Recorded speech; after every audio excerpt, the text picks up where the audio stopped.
పల్లె వెలుగు ప్రేక్షకులందరికీ నమస్తే. కడదామా వద్దా కడదామా వద్దా జనాలు పరిశాల పడ్డారు. ఏంటివి కడదామా ఏంటి వద్దా అంటారా? ఇందిరమ్మ ఇండ్లు 10 సంవత్సరాలు కేసీఆర్ వెళ్ళిపోయింది. ఒక్కరికి కూడా ఇందిరమ్మ ఇండ్లు ఇచ్చిన దాఖలాలు లేవు. అందుకోసమనే కేసీఆర్ చేయాల్సిన పని చేసిరు జనాలు. ఫామ్ హౌస్కు ఫలితం చేసిరు. ఫామ్ హౌస్ పాలన పోయింది, ప్రజాపాలన వచ్చింది అని కాంగ్రెస్ వాళ్ళు ముచ్చట. కానీ ఇప్పుడు కాంగ్రెస్ వాళ్ళు వస్తే దాదాపుగా జనాలు అనుకుంది ఏంటంటే 10 ఏళ్ళలో వెళ్ళాడు ఒక్క ఇల్లు చెప్పాయ, కాంగ్రెస్ వస్తే మాత్రం ఇల్లు కంపల్సరీ ఇస్తుంది అనుకొని జనాలు కాంగ్రెస్ పార్టీకి పట్టం కట్టారు. ఎందుకు అనుకురు కాముచ్చారు అంటే ఎందుకంటే ఇందిరమ్మ ఇండ్లు జాగాలు ఇచ్చింది, ఇల్లు కూడా అలాగే కట్టిస్తారనే ఒక గట్టి నమ్మకం ఉంది కాబట్టి కాంగ్రెస్ ప్రభుత్వానికి పట్టం కట్టిరు. కాంగ్రెస్ వాళ్ళు ఇల్లు మంజూరు చేసిరు. మొన్న ఎన్ని చేసిరు ఇల్లు అంటే 3,68,000 మందికి ఇల్లు కేటాయించారు. 3,68,000 మందికి ఇల్లు కేటాయించారు. అందులో 3,01,000 మంది ఏది మంజూరు పత్రాలు తీసుకున్న వాళ్ళు. 3,01,000 మంది మంజూరు పత్రాలు తీసుకున్నారు. అందులో 1,62,000 మంది మాత్రమే పనులు ప్రారంభించారంట. 1,62,000 మంది మాత్రమే. ఇక ప్రారంభించిన వాళ్ళు ఎంతమంది అంటే 1,39,000 మంది ఉంటారు. ఇంకా వాళ్ళు పని మొదలు పెట్టలే. ఏం పని మొదలు పెట్టలే? ఇప్పుడు ఇల్లు అయితే వచ్చింది, సంతోషం. అమ్మ నాకు వచ్చిందని సంతోషం. మొదలు పెట్టాలంటే లచ్చమక్కలు కావాలి. పేదోళ్ళకే కదా ఇండ్లు వచ్చేది, ఉన్నోళ్ళకైతే కావు కదా. ఎంత మొదలు పెట్టాలన్నా కానీ 2 లక్షలు అయితే దగ్గర ఉండాలి కంపల్సరీ. 2 లక్షల రూపాయలు దగ్గర ఉండాలి. 2 లక్షల దగ్గర ఉంటేనే ఇల్లు మొదలవుతుంది. ఇప్పుడు ఉన్న కాలాన షీకి చూసుకున్నా, సిమెంట్ చూసుకున్నా, ఉష్కకు చూసుకున్నా బొచ్చడి పైసలు అవుతున్నాయి. అవునా కాదా ప్రజలారా? ఇప్పుడు ఇందిరమ్మ ఇల్లు అంటేనే నిరుపేదలకు ఇచ్చిరు కాబట్టి 5 లక్షలతోటి ఇల్లు అయితే కాదు. జనాలు ఎందుకు కడతలేరంటే క్లియర్గా చెప్పిన పేపర్లో పైసలు లేక. వీళ్ళేమో గవర్నమెంట్లో ఏం చెప్తారంటే మీరు కొద్దిగా మొదలు పెట్టుకున్నాక 1 లక్ష రూపాయలు వేస్తాం, ఆ తర్వాత సజ్జల లెవెల్ లేపుకోరి, ఆ తర్వాత అట లేపుకోరి ఇట లేపుకోరి విడుదల వారిగా పాయలు వస్తాయని వాళ్ళంటారు. కానీ ఈడనేమో ఎసరు లేకపాయ. జనాల దగ్గర ఉందా? ఇప్పటికిప్పుడు పేదోళ్ళకు 1,00,000 2 లక్షలు కావాలంటే ఎవడు ఇచ్చకాలం ఉందా? ఇచ్చకాలం లేదు.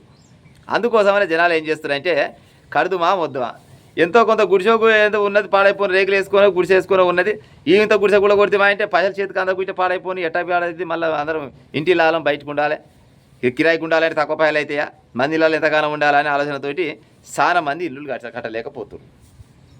మా ఛానల్ తరఫున ఆర్డర్ ఏం కాదు, రిక్వెస్ట్ అనుకోరి. మా ఛానల్ తరఫున ఒక చిన్న రిక్వెస్ట్ ప్రభుత్వానికి. సార్లు ముందుగానే 1 లక్ష రూపాయలు వేసే ఉపాయం చేయరి. 2 లక్షలు వేస్తే ఏ పాపం ఉంటుంది. కానీ 1 లక్ష అయితే ముందుగా వేయరు. వేసినాక 1 లక్షతోటి పని మొదలు పెట్టుకోవాలని చెప్పురి.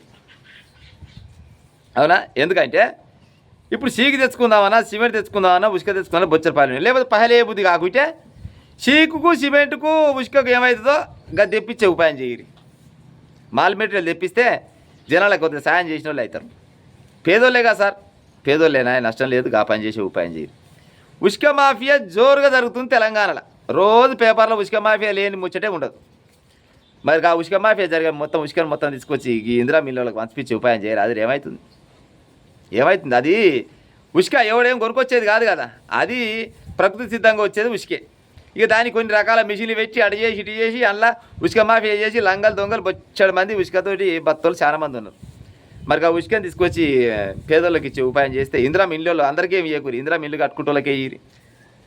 60 గజాల ఇల్లు అన్నారు. ఇట్ట కొంత ఆగం పాడైంది. 60 గజాలేనా, అందులో అది ఏడ పడుతుంది ఇది ఏడ పడుతుంది, పాడైపోను, ఆ గిత్త దాన్ని సరిపోదు అని కొంతమంది. ఇప్పుడు మీరు ఇచ్చే 5 లక్షలు వాస్తవానికి కరెక్ట్గా కట్టుకోవాలంటే బునాదికి ఆడంగీడంగా మేస్త్రికి ఏమవుతాయో గంతకు మించి అయితే ఎక్కువైతే కావు. అంతే కదా? కట్టిస్తే మొత్తమన్నా కట్టించి ఉపాయం చేయరి. లేకుంటేనేమో అకౌంట్లో ముందుగా పైసలన్నీ వేసే ఉపాయం చేయరి. లేకుంటే మాల్ మెటీరియల్ వేసే ఉపాయం అనే చేయరి. గట్ట చేస్తే ఫాయిదా ఉంటుంది సార్లు. కాంగ్రెస్ ప్రభుత్వంలో ఫాయిదా. జనాలు ఎప్పటికున్నా అది చేస్తారు. విన్నారా? కాంగ్రెస్ ప్రభుత్వం అప్పట్లో ఇందిరమ్మ ఇల్లు జాగిచ్చింది, ఇవాళ ఇల్లు కట్టించింది. అమ్మ ఈ ప్రభుత్వం చల్లకుండా ఈ ప్రభుత్వం కలకాలం నిలవాలని దీవిస్తారు. లక్షల కోట్ల అవినీతి చేస్తున్నారు. ఇవాళ గిడ ఇచ్చిరు చూడురే. ఎక్కువసేపు ఏం చెప్పాను ముచ్చట ఎక్కడవా ఇది. అనిల్ అంబానీ పైన ఈడీ దాడులు చేసిరంట. దగ్గర 3,000 కోట్ల రూపాయలు బ్యాంక్ ఎగ్గొట్టినట్టు అయినా గసంటోళ్లకు నడుస్తుంది. గసంటోళ్లకు 3,000 కోట్లు కాదు 3 లక్షల కోట్లు కొట్టినా కానీ వాళ్ళకి ఏమి చేసేది ఏం లేదు.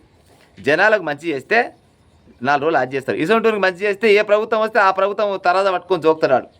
ఈ ప్రభుత్వం ఉంటే ఈ ప్రభుత్వం, ఈ బీజేపీ పైన ఉంటే బీజేపీ జోకుతాడు, కాంగ్రెస్ ఉంటే కాంగ్రెస్ జోకుతాడు. కానీ ఊర్లలో జనాలు పేదోళ్ళకు సాయం చేస్తే ఎన్నడికి పోదు. రేవంత్ రెడ్డి సర్కారుకు చిన్న విన్నపం ఏంటంటే పేదోళ్ళకు సాయం చేసే ఉపాయం చేయరు. సాయం చేస్తే ఎందుకంటే ఇప్పుడు ఎవరు ఇట్లకెళ్ళి ఇస్తలేరు. గవర్నమెంట్ పైసలాయి పేదోళ్ళు అందరూ కలిసి పన్నులు కడితేనే అందులో కొంతమందికి ఇండ్లు ఇస్తున్నామని చెప్తారు కదా. ఇండ్లు ఇచ్చే ఉపాయం చేస్తే ముందుగానే, ఎందుకంటే ₹1 కూడా దగ్గర లేని నిరుపేదలు చాలా మంది ఉన్నారు. ఇంత భూమి లేని వాళ్ళకే ఇల్లు ఇచ్చిరని చెప్తారు కదా. భూమి లేని వాళ్ళు చిన్న పనులు చేసుకుంటే వాళ్ళకే ఇల్లు ఇస్తారు కదా. వాళ్ళ దగ్గర పైసలు లేక సతమతం అవుతారు. కడుదుమా లేదా ఇస్తేనేమో పైసలన్నా ముందు ఇచ్చే ఉపాయం చేయరు, లేకుంటే ఏదైనా మెటీరియల్ అన్న వేసే ఉపాయం చేయరు. చేస్తే ఇల్లు కట్టుకుంటారు. వాళ్ళు బతుకున్నంత కాలం కాంగ్రెస్ పార్టీని ఆజ్ చేస్తారు. అవునా కాదా ప్రజలారా? నేను చెప్పిన ముచ్చట్లు ఏమైనా తప్పు ఉంటే బరాబర్గా కామెంట్ చేయరు. ఉంటా మరిగా.